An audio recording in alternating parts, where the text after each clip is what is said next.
Hello everyone. Today in this video I'd like to talk about math activities, the kinds of movements and practice that you may do to help your second grade class move from an imagination of numbers and an imagination of their process towards being ready to really learn them as factual, rote knowledge that they'll be using for math in later years. Second grade is the time to begin that transition with the hope that by the end of third grade, those facts should be virtually mastered by the majority of your class. And that does take a little bit of work, but that work should also be something that can be really fun. And by incorporating movement, rhythmic practiced movement, into the activities that you do, it will both help to reinforce their learning and also provide a really fun activity for the children to do. So in a moment, I'll take you through some of those activities that we may practice, but again, let's really focus on what we're trying to do here.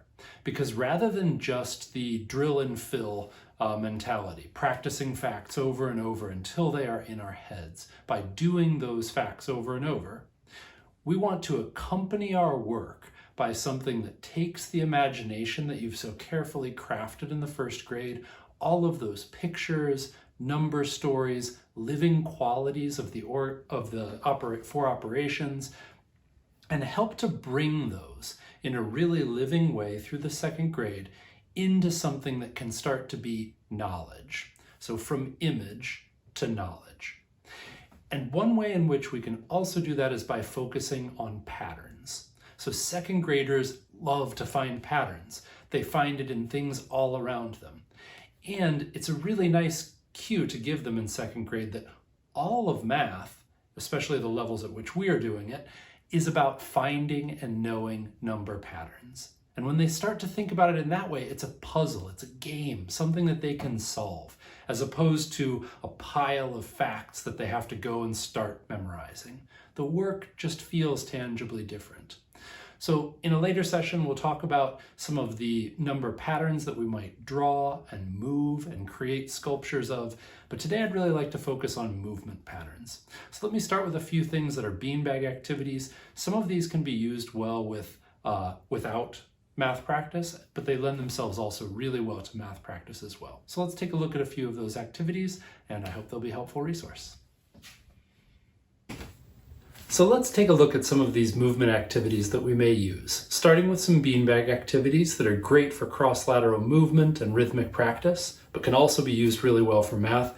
Then I'll show you a few other movements that could be incorporated into some of these activities, and I'll take you through a sequence of the ways you might use these activities to build both group and individual understanding and memorization of the math facts. So let's start with some beanbags. I like to start with one beanbag in each child's hand, and what I noticed in my classes was that if you hand second graders beanbags, there's nothing they want to do more than play with them. I find that I am kind of the same way. So we would always start by getting the beanbags and I would put them on their head. This works nicely for them if next year they may have their own that they could put on their head. And we started by moving around a little bit with a verse that said, "Here I stand, so straight and strong, I can keep my beanbag long. Head held up, don't look down. Keep that beanbag off the ground." And then we would walk in a circle as a class, all trying to keep our beanbags up nice and straight. It helps them with their uprightness, their posture, their movement, and they pretty quickly find that they really do need to control their gaze to keep it there. It's important to have them looking up first. This also really helped that then we would say, when we were all ready, we'd put our hands around our waist, and 1, 2, 3, tilting our head forward to catch it, trying not to move around to do it, but it stops them from that mid-waist movement as well. Then we would start with what I frequently called right hand ready, which meant that you were standing still with your hands outstretched, one hand, or your beanbag ready in your right hand.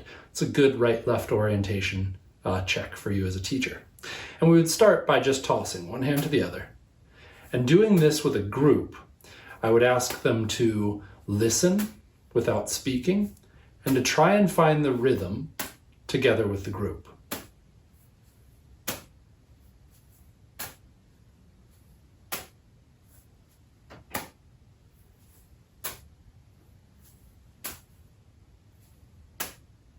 It seems very straightforward, but for the second graders, many of them will drop a beanbag and will need to rejoin in. And trying to become aware of where is the group in that rhythmic movement so that they could join in at the same time is a great challenge for the second grader. It brings them into rhythm with the group. It's also starting to have them think and listen, and many children will almost automatically begin to count. 1, 2, 3, 4. They may do it quietly in their head, but at the end of that time, if you were to stop and then go on to something else, you may very well hear, I caught 26. I once got 43. And that idea of them counting and adding up, that accumulation is really good for second graders. They want to know, how many can I do?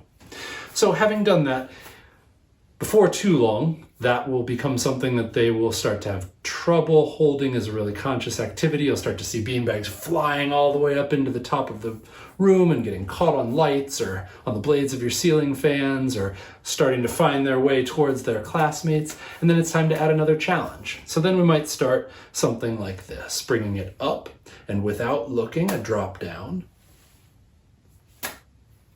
This is really great for gentle crossing of the horizontal midline while holding a vertical midline.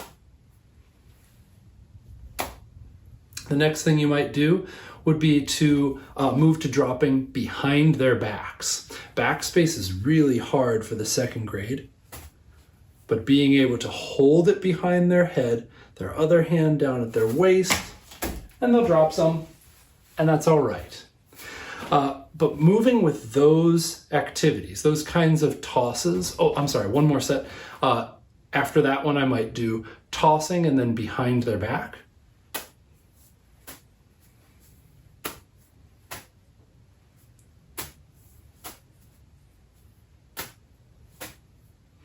Or under one leg.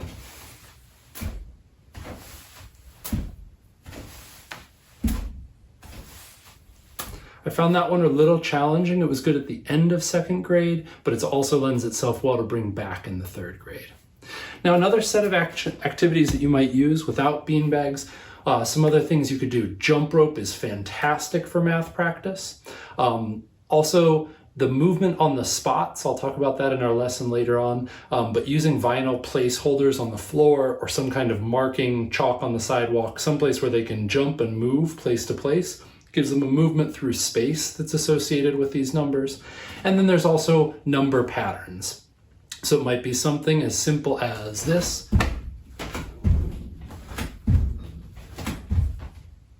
Or it might be something more complicated. I did a lot of movement patterns with partners in the second grade. Clapping games that were set to rhythms, movement activities that they would come up with or that we would work on together. That may not be an option for next school year, so I'm going to try and focus on individual activities this time. Now, in any case, whatever activities you choose to do, you'll move in a series of different sets. So for the beginning part of the year, you'll want to work with ordinal counting, really working in order, and then slowly building up to skip counting. After skip counting, moving to fact practice in order, and then slowly into fact practice out of order, which is really where you want to be by the end of third grade. But I think a good rule of thumb would be that by the end of second grade, you'd like most of your class to have a knowledge of a number of the multiplication and division tables, as well as addition of all single-digit numbers, pretty much by rote. And so that does take a lot of practice. But that might look something like this. We might start off, and I'll take you through with a simple activity, going through those kind of different steps. First, beginning with counting. So say we were going to work on our fours tables. We might start off by just counting 1, 2, 3, 4, 5, 6, 7, 8, 9, 10, 11, 12. Very similar to something that you've probably done in first grade. Build on that confidence they have that they may have done this before. Next, you're going to begin to filter out all the numbers that aren't fours. 1, 2, 3, 4, 5, 6, 7, 8, 9, 10, 12, and so on. Always continuing all the way up to 12 times whatever you're doing. So I would have done that up to 48, and then always going all the way back down. Practicing going up and down, forward and backward counting. It takes a lot of time, but it is well worth it in the long run to practice this a lot in the second grade. So having practiced that and moving into that kind of slower ordinal counting, then they'd be ready to move into skip counting. And that at first might look like this. 4, 8, 12. So for some students, they're still counting each number in order. Others are learning what those facts are, or what those numbers are in order, and counting by 4s. And still others are listening and following along. All of those are learning processes, and all of them are great places for your second grade to be. Then to slowly move them forward out of that, you might start to have, moving around the room, different children saying it. So if we're standing in a circle, everyone is tossing at the same time, and the first person says 4. And the next student says 8. And the next student says 12. And so on. So you're moving around the room, and there's this collective sense of learning the numbers together. This is a great place for the class to work against an outside challenge, which is often the teacher. So I would say things like, let's see if we can stay in rhythm and go all the way up to 48 and all the way back down without anyone losing rhythm, or maybe without anyone dropping a beanbag, or without anyone losing track of their numbers. And in that way, everyone is working together to do it. Now, it does mean that you need to hold your word. If we got to 12 and someone dropped a beanbag, I would say with great disappointment, "Oh, so sorry, we were doing really well. Let's start again and try once more." Or, "We don't have time, we'll have to see how it's going tomorrow." And in the ideal world, in the second grade, you want your class to respond with disappointment. "Oh, can't we try again?" What you want to watch out for is if they start to turn on that student who made the mistake.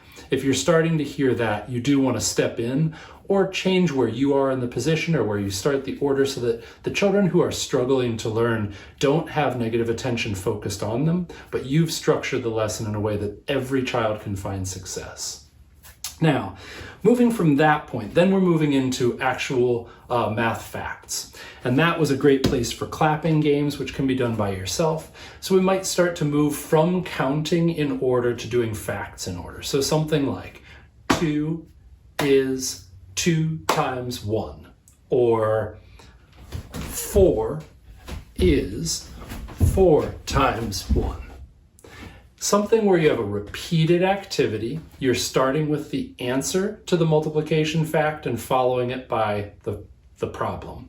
4 is 4 times 1. 8 is 4 times 2. 12 is 4 times 3, etc. So you're moving your way through the table, saying each answer and its fact out loud as a group first, and then again moving around the circle or in pairs, so that different students are becoming individually accountable, and that you as a teacher are having a chance for an assessment of which students know which facts and which are still learning them. Once you've worked through that, then it would be time to start working on facts out of order. And this is a great place for a game that I used at the end of the school year in second grade with my class that they really came to love. Working this out without sharing materials might be a little bit different, but essentially what you want to do is name a table. So for example, I might name the table that would be 4s if we were working on that still. And in 4s, now the first person, and when I did it with my class, I tossed a beanbag to the first student. Whoever I tossed it to, out of order in the circle, started with the first fact. 4 is 4 times 1. And they would toss it to someone else. who could name any other fact in the fours tables except the one that comes right after 4 times 1. So they might say, 12 is 4 times 3. They would toss it to someone else. That person cannot reuse a fact and can't do the next fact in order. They could go backwards. So they could say 8 is 4 times 2, or they could say 20 is 4 times 5, but they couldn't do 16 is 4 times 4. This is a complicated game that takes a lot of time. So in our class, the person who was given the turn, and you could do that without a beanbag just by pointing, so that child might point to the person who is next.